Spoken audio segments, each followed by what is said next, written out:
Okay, folks, welcome back to a drizzly day in Thailand, but we have a happy surprise.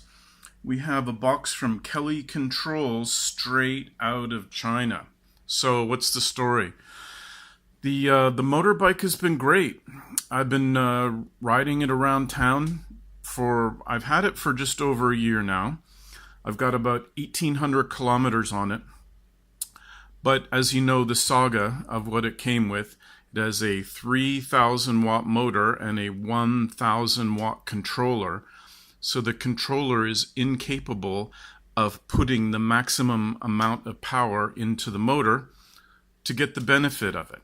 It's like putting a Ferrari V12 engine into a Volkswagen Beetle or something. Make up your own analogy. So this little puppy is going to help us with that problem. So in conjunction with the very helpful folks at Kelly Controls, I sent them the manual for the controller I have now, and they matched it up with what the motor actually needs, because there's a number of different kinds of DC brushless motors, and they each have to have their power and control signals wired in a certain way. So this guy is supposedly the one that matches that. And it'll do 3,000 watts, no problem. And it's also can take a higher voltage battery pack, which is another part of my plan. Right now, the bike has a 60 volt lead acid pack. I want to upgrade that to a 72 volt lithium ion cell pack and kind of move into the future on all counts. Actually, also ordered a charger from Vancouver, specifically designed for lithium 18650 cells. It's highly configurable. It has digital outputs on a little screen. It tells you exactly what's going on with the pack, and I have this craving to know exactly what's going on with everything to do with this bike. So that helps me. So let's unbox this thing and see how she looks from the inside. There.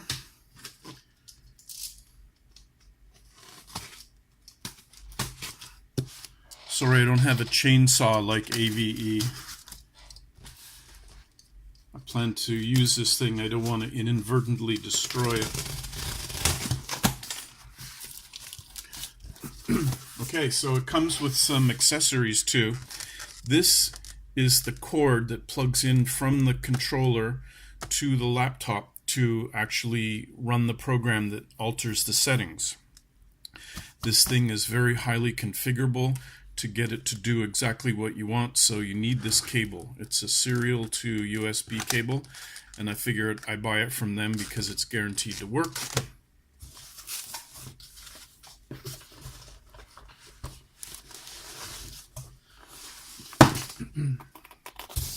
There it is. It's actually about the same size as the one I've got now. Here's a little bag of goodies.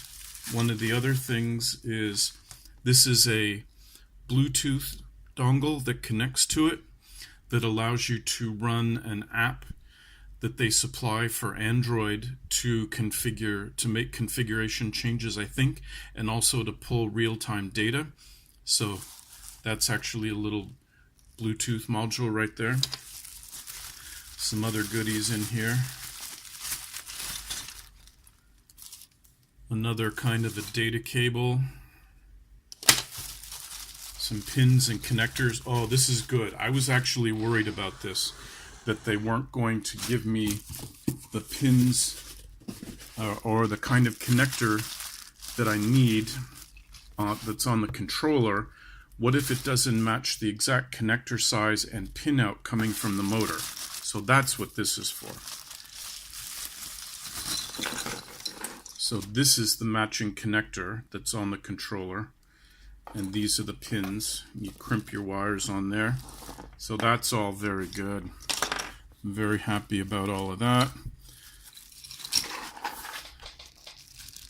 Don't want to lose any of these little bits. Okay, so let's look inside the magic box. Oh, it's a bit heavy. It's dense. Okay, looking good. Oh yeah, it is heavy.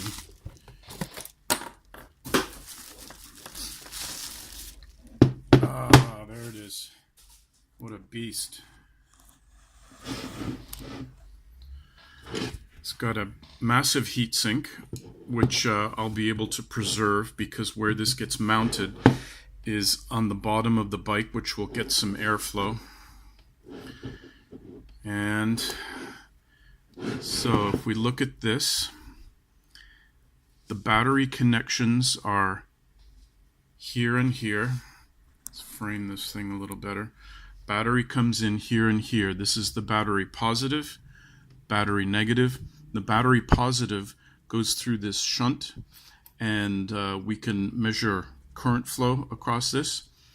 And these three, U, V, and W, they're the power wires that go to the motor. And they're all big and strong with nice, lovely connectors on them. And this is all sealed so it can be exposed to the elements. You wouldn't want to soak it in water, but that's what it's designed for. And then we've got the connectors. One of these goes to what are called the Hall effect sensors, which measure the position of the shaft in the motor so the controller knows how to deliver the power. The other one is the power gets mated here, and these are control signals that go to things like the high power, low power switch. There's a reverse switch. There's a cruise control switch. There's some LED indicators for outgoing signals that produces plus 12 on its own, so you can hook it up to the throttle. The throttle inputs come in here. So, and this guy I think is the programming port. Yeah, this is where we would connect our Bluetooth dongle, like so. Or we connect the, how do we get this guy off? Ah, there we go. So, and then to program it, we connect this little dongle.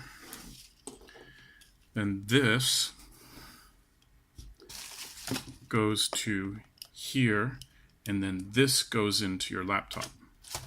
So, it looks like my next project is to actually experiment with this a little bit more and see how we go. Now, the model number tells us a lot about this. You can see the model number, KLS 7222HC. Focus. So KLS is the inverter family within everything that Kelly makes. The 72 is the nominal voltage that it wants to be getting from the battery pack. And the C on the end means it's CANbus. So CANbus is really cool. And the CANbus data is also on one of these pins. With CANbus data, this thing will broadcast things like current and voltage and temperature and RPM and other very interesting values out of this cable, which I can then read in the firmware of the JevQ, collect the rest of the data in the JevQ, Bluetooth it to the app I have running on the tablet. So I have even more insight into what's going on than I did with the old controller, because it was non-programmable and it had no data outputs whatsoever. So I'm very happy with the new acquisition. Now I gotta figure out how to wire it all up, so that'll be in the next video. Stay tuned.